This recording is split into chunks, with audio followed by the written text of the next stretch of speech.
সুপ্রিয় নবম শ্রেণীর শিক্ষার্থীরা, শুভেচ্ছা নিও। তোমাদের বিজ্ঞান বইয়ের যে বায়ু দূষণ অধ্যায়টা রয়েছে, অর্থাৎ অনুশীলন বইয়ের যে বায়ু দূষণ অধ্যায়টা রয়েছে, এখানে কিছু তোমাদের কাজ রয়েছে। আমি এবার তোমাদের সামনে সেই কাজগুলো, অনুশীলনের কাজগুলো যে সেশন বাই সেশন তোমাদের আলোচনা করব। তোমরা ধারাবাহিকভাবে আমার এই ভিডিওগুলো দেখলে অবশ্যই তোমরা বুঝতে পারবে তোমাদের কাজগুলো কি।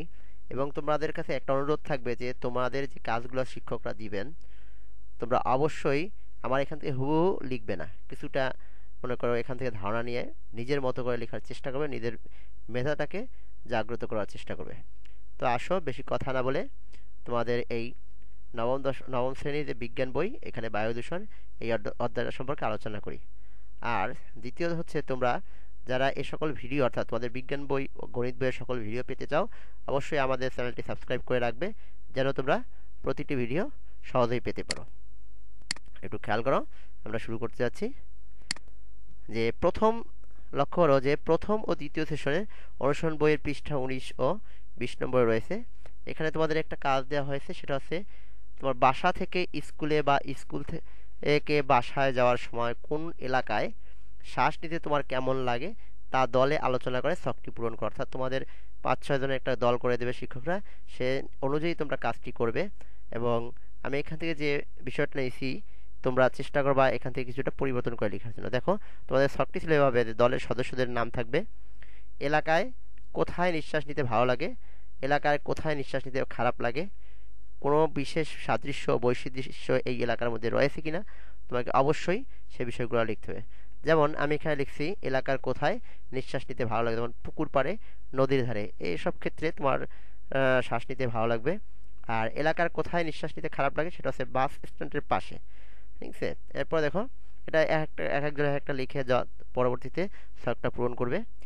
কোনো বিশেষ সাদৃশ্য এবং বৈশিষ্ট্য, অর্থাৎ মিল এবং অমিল বা এই ধরনের কোনো বিষয় আছে কিনা লক্ষ্য করো। এখানে যে খেয়াল করো, এখানে পুকুর পাড়ে ও নদীর ধারে প্রচুর গাছপালা ও নির্মল বাতাস থাকায় শ্বাস নিতে ভালো লাগে। আমরা জানি পুকুর পাড়ে গাছ থাকে, অক্সিজেনের ভরপুর থাকে, তাই এখানে তোমার শ্বাস নিতে ভালো লাগে। এবং এরপরে রয়েছে যে আবার বাস স্ট্যান্ডে প্রচুর গাড়ির ধোঁয়ায় শ্বাস নিতে কষ্ট হয়, ধুলোবলি থাকে যেখানে শ্বাস নিতে কষ্ট হয়। দেখো, এরপরে 2 নম্বর যে দল রয়েছেন, সেখান থেকে লিখছে সাথী খানম, 3 নম্বর তানজির সাগর। এভাবে আমি নামকরণ করে দিচ্ছি, তোমরা তোমাদের নামকরণ দিবে। যেমন সাথী লিখেছে ফসলের মাঠে তোমার শ্বাস নিতে ভালো লাগে, আর ডাস্টবিনের পাশে শ্বাস নিতে খারাপ লাগে। কেন? সবুজ শ্যামল শস্য ভরা মাঠে প্রচুর অক্সিজেন থাকায় শ্বাস নিতে ভালো লাগে। অন্যদিকে ডাস্টবিনের ময়লা আবর্জনা থাকায় দুর্গন্ধ ছড়ায়, ফলে শ্বাস নিতে কষ্ট হয়। এরপরে তানজির লিখেছে স্কুলের মাঠে, আবার জনবহুল এলাকায়, অর্থাৎ স্কুলের মাঠে শ্বাস নিতে ভালো লাগে, আর জনবহুল এলাকায় শ্বাস নিতে একটু কষ্ট হয়, অর্থাৎ খারাপ লাগে। আমাদের স্কুলের মাঠে পর্যাপ্ত গাছপালা ও ফুলের বাগান থাকায় নিঃশ্বাস নিতে ভালো লাগে।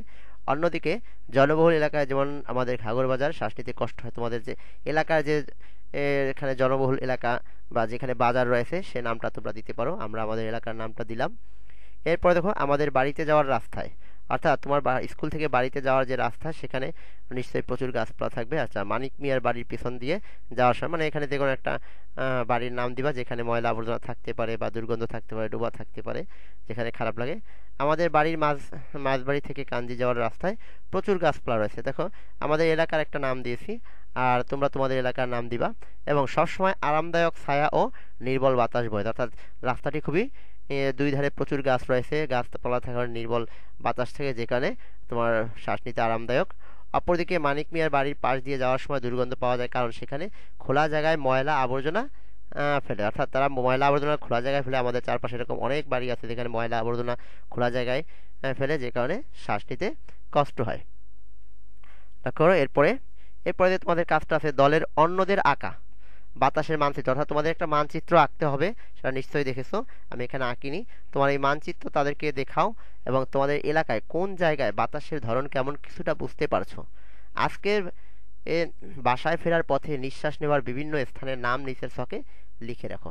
অর্থাৎ তোমরা দলে যে মানচিত্র আসবা, অর্থাৎ তোমার বাড়ি থেকে স্কুল অথবা স্কুল থেকে বাড়িতে যাওয়ার যে রাস্তা, তার একটা কি করবা, মানচিত্র রাখবা। মানচিত্রের মধ্যে তুমি বিভিন্ন স্থানের নাম দেওয়ার পরে তুমি সেই অনুযায়ী লিখবা। যেমন যে নিঃশ্বাস নিতে ভালো লাগে, অনেক ভালো লাগে, তোমার কোয়ালিটি হচ্ছে অনেক ভালো লাগে, ভালো লাগে, সাধারণভাবে ভালো লাগে যেটা, আর খারাপ অনেক খারাপ।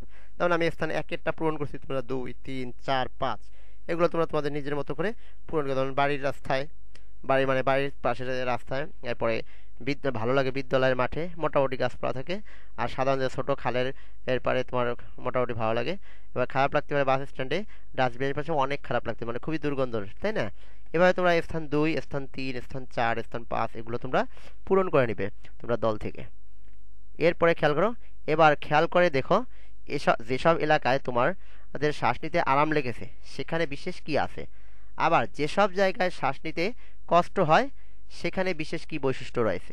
অর্থাৎ যেখানে শ্বাস নিতে ভালো লাগছে এবং খারাপ লাগছে দুইটা বৈশিষ্ট্যগুলো লিখতে বলছে। এবং স্কুল ছুটির পরে তোমাদের যাদের বাসা কাছাকাছি তারা মিলে দল গঠন করে নিজ নিজ এলাকার বৈশিষ্ট্য খুঁজে বের করতে পারো। যেমন শ্বাস নিতে আরাম লাগার কারণ বা বৈশিষ্ট্য, বিশেষ করে যে সকল জায়গায় পর্যাপ্ত গাছপালা রয়েছে, পানির প্রবাহ রয়েছে, যেমন নদী নালা খালবিল পুকুর হাওর, আবার যেখানে ঘনবসতি নাই সেসব জায়গায় শ্বাস নিতে আরাম লাগে। কারণ এই সকল স্থানে বায়ু দূষণকারী পদার্থ যেমন carbon dioxide, sulphur dioxide, carbon monoxide ইত্যাদি নাই বললেই চলে। পর্যাপ্ত গাছপালা থাকার কারণে অক্সিজেনের প্রবাহ ভালো থাকে, যে কারণে নিঃশ্বাস নিতে কোনো কষ্ট হয় না। এরপরে দেখো যে শ্বাস নিতে খারাপ লাগার কারণ ও বৈশিষ্ট্য। তোমাদের এখানে আমি কিছু লিখছি এবং তোমরা যদি আরও কিছু অ্যাড করতে চাও এবং নতুন করে লিখতে চাও তাহলে এখান থেকে তোমরা লিখতে পারো। যেমন বিশেষ করে যে সকল জায়গায় পর্যাপ্ত গাছপালা নাই, এই যেমন শহর এলাকায় পর্যাপ্ত বিভিন্ন রাস্তায় গাছপালা নাই, বিভিন্ন গাড়ির স্ট্যান্ড রয়েছে, যেমন আমাদের আশেপাশে বিভিন্ন ধরনের গাড়ির স্ট্যান্ড রয়েছে যেখানে খুব খারাপ লাগার কথা। ঘনবসতিপূর্ণ এলাকা, হ্যাঁ, শহর এলাকায় বিশেষ করে দেখা যায়, হ্যাঁ, হয়তোবা ঘনবসতিপূর্ণ এলাকা গ্রাম অঞ্চলে কম। এবার ইটভাটা, যে সকল এলাকায় ইটভাটা রয়েছে, কলকারখানা, হাট বাজার, ময়লা আবর্জনাযুক্ত এলাকা, ডাস্টবিন এলাকা ইত্যাদি স্থানে শ্বাস নিতে খারাপ লাগে। কারণ এ সকল জায়গায় বায়ু দূষক পদার্থ থাকে যা বিষাক্ত ও আমাদের শরীরের জন্য ক্ষতিকর। এসব বিষাক্ত গ্যাসের মধ্যে রয়েছে carbon die oxide, sulphur die oxide, carbon monoxide, nitrogen জাতীয় পদার্থ। দেখো এই যে পদার্থগুলো, কার্বন ডাই অক্সাইড অধিক হলে শ্বাস নিতে কষ্ট লাগবে, খারাপ লাগবে। সালফার ডাই অক্সাইড জাতীয় পদার্থ, কার্বন মনোক্সাইড খুবই বিষাক্ত। তোমরা একটা জিনিস লক্ষ্য করবে, কার্বন মনোক্সাইডটা হচ্ছে একটা নীরব ঘাতক, কারণ এর স্বাদ গন্ধ বা কোনো বর্ণ নাই, যে কারণে নীরব ঘাতক, নীরবে আমরা গ্রহণ করি, যা আমাদের শরীরের জন্য ক্ষতিকর। নাইট্রোজেন জাতীয় বিভিন্ন ধরনের বজ্র পদার্থ, যে বিভিন্ন ময়লা আবর্জনা থেকে বা আশেপাশে পুকুর ডোবা থেকে উৎপন্ন হতে পারে।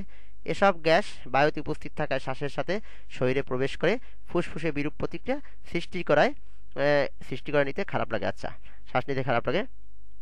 এরপরে খেয়াল করো যে তোমাদের এই যে ভিডিওটি তোমরা দেখলে এবং এখান থেকে তোমরা নিজের মতো করে লিখবে। এখন তোমাদের কাছে একটা রিকোয়েস্ট থাকবে যে তোমরা যদি এই ধারাবাহিকভাবে প্রথম দ্বিতীয় সেশন পরবর্তী সেশনগুলো পেতে চাও অবশ্যই তোমরা চ্যানেলটি সাবস্ক্রাইব করো। আর একটা বিষয় লক্ষ্য করো, তোমাদের এই যে অধ্যায়টা অর্থাৎ বায়ু দূষণ অধ্যায়টা এখান থেকে শুরু হয়েছে, কিন্তু এর শেষ পর্যন্ত যদি ভালোভাবে করতে পারো বা আমাদের এই ভিডিওগুলো ধারাবাহিকভাবে দেখো অবশ্যই তোমরা অনেক কিছু শিখতে পারবে। এখান থেকে আমি সব কিছু বিস্তারিত সুন্দরভাবে সামনে যেখানে আলোচনা করা প্রয়োজন সেখানে আলোচনা করেছি, যেখানে লিখে দেওয়া প্রয়োজন সেখানে লিখে দিয়েছি। আমার মনে হয় এই ভিডিওগুলো তোমরা ভালোভাবে দেখলে অনেক অনেক কিছু শিখতে পারবে এবং জানতে পারবে। আর তোমাদের এই ভিডিওটি ভালো লাগলে অবশ্যই লাইক করবে, কমেন্ট করবে এবং তোমাদের কোন ধরনের ভিডিও প্রয়োজন অবশ্যই আমাকে কমেন্টসে জানাবে। তোমাদের সবাইকে অসংখ্য ধন্যবাদ। সবাই ভালো থাকো। পরবর্তী ভিডিওর জন্য অবশ্যই চ্যানেলটি সাবস্ক্রাইব করে রাখো। ধন্যবাদ সবাইকে।